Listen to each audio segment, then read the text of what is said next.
Bonjour chers frères et sœurs, que le Seigneur nous bénisse.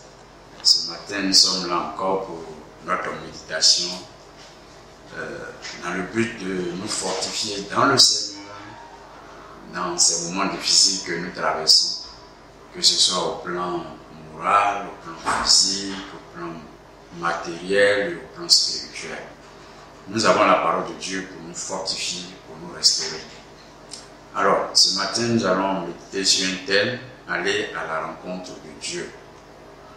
Aller à la rencontre de Dieu, nous allons nous baser sur un texte d'Exode, Exode le chapitre 19, versets 10 à 11. Il est écrit: Et l'Éternel dit à Moïse, va vers le peuple, sanctifie-les aujourd'hui et demain, qu'ils lavent leurs vêtements, qu'ils soient prêts pour le troisième jour, car le troisième jour, l'Éternel descendra aux yeux de tout le peuple sur la montagne de Sinaï. Tu fixeras au peuple des limites tout alentour. Et tu diras, gardez-vous de monter sur la montagne ou d'en toucher le bord. Quiconque touchera la montagne sera puni de mort. On ne mettra pas la main sur lui, mais on le lapidera et on le percera de flèches. L'animal ou l'homme, il ne vivra pas. Quand la trompette sonnera, ils s'avanceront près de la montagne.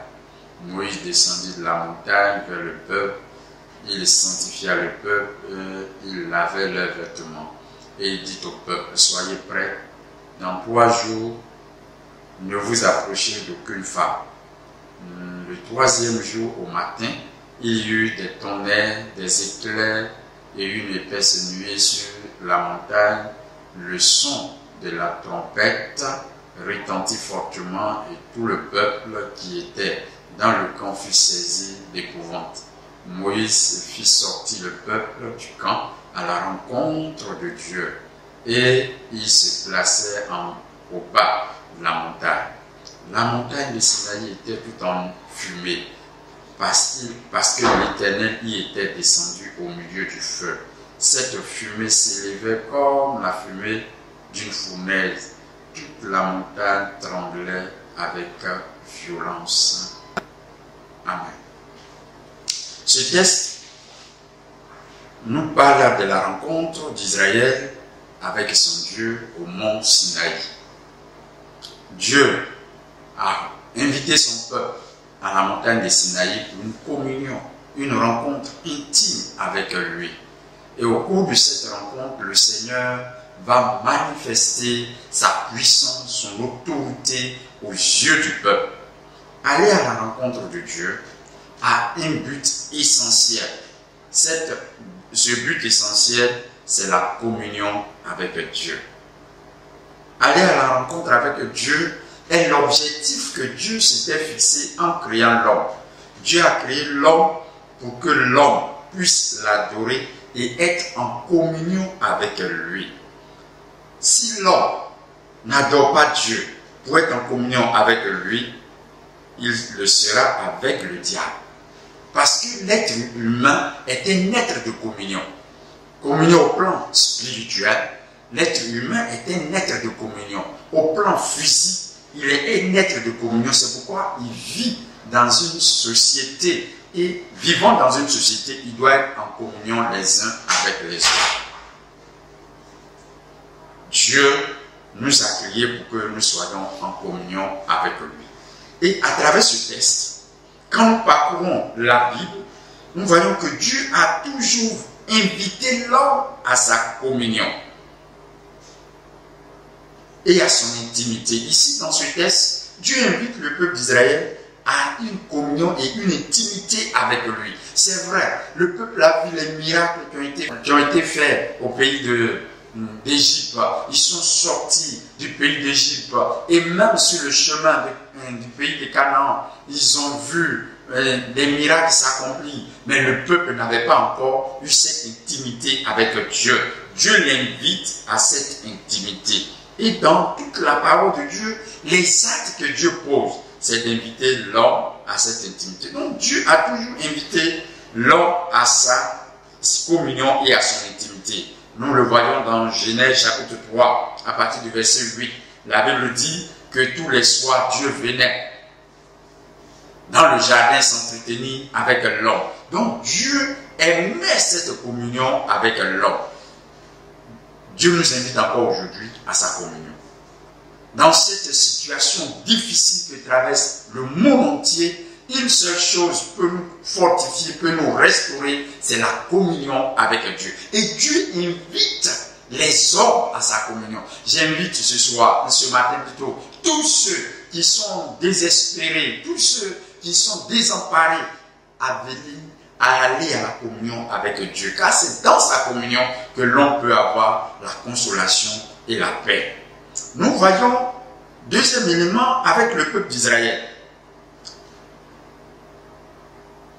Le peuple d'Israël va recevoir l'ordonnance de la part de Dieu de construire le tabernacle. Dieu va ordonner à son peuple de construire le tabernacle, un temple dans le désert, un temple démontable dans le désert. Et mais ce temple avait pour objectif d'entretenir la communion avec son peuple. Parce que toutes les fois qu'il y avait une situation donnée, le Seigneur descendait dans une nuée ou une colonne de feu au milieu de son peuple dans le tabernacle, et le peuple se rassemblait autour du tabernacle dans le but d'entendre la voix de Dieu.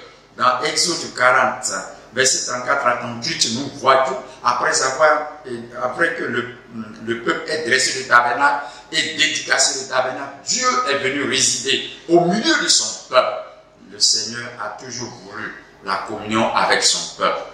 Troisième élément, plus tard, lorsque le temple a été construit par Salomon, Dieu invitera son peuple à entretenir cette intimité avec lui par la prière et l'adoration.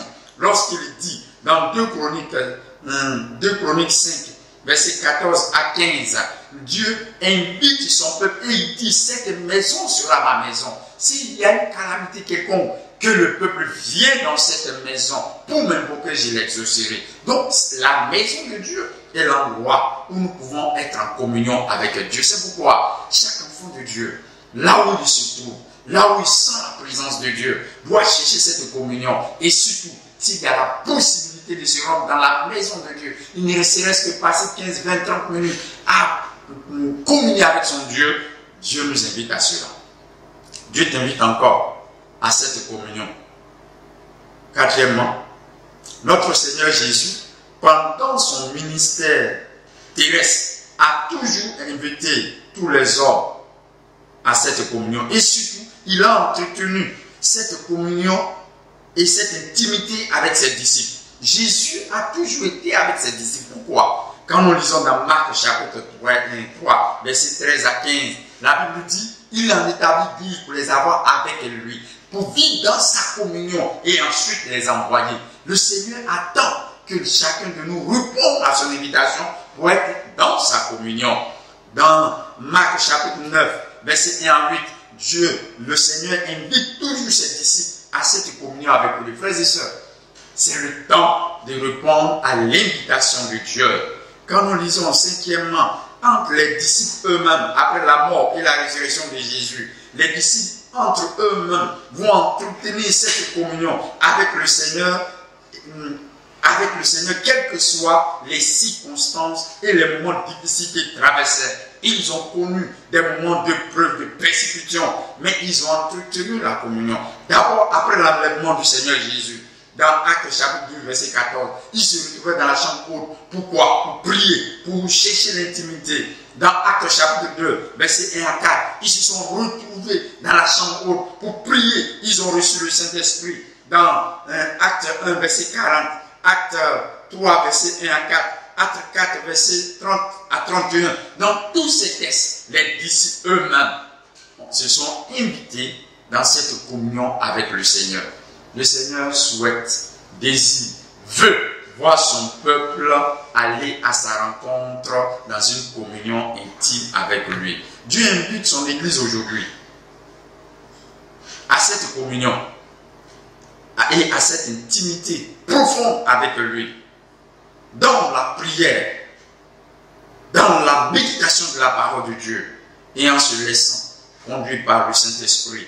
Nous pouvons le voir dans Philippiens chapitre 4, verset 6, Colossiens 4, verset 2, 1 Thessaloniciens 5, verset 17, où le Seigneur dit prier sans cesse, parce que aux chrétiens de prier sans cesse. Pourquoi? Parce que c'est à cette intimité que Dieu nous invite, et c'est dans la prière que nous pouvons être en communion avec Dieu, et dans la prière nous pouvons être dans cette intimité profonde avec le Seigneur. Qu'il en soit ainsi, et que le Seigneur fortifie les uns les autres dans le nom de Jésus. Amen. Rejoice in the Lord. Rejoice in the Lord. Rejoice in the Lord. Lift up your hands in jubilation. Rejoice in the Lord. Rejoice in the Lord. Rejoice in the God of our salvation. Rejoice in the Lord. Rejoice in the Lord. Lift up your hands in jubilation. Rejoice in the Lord. Rejoice in the Lord. Rejoice in the God of our salvation. Give him the glory. Give him the glory, for he is our King. We are his people.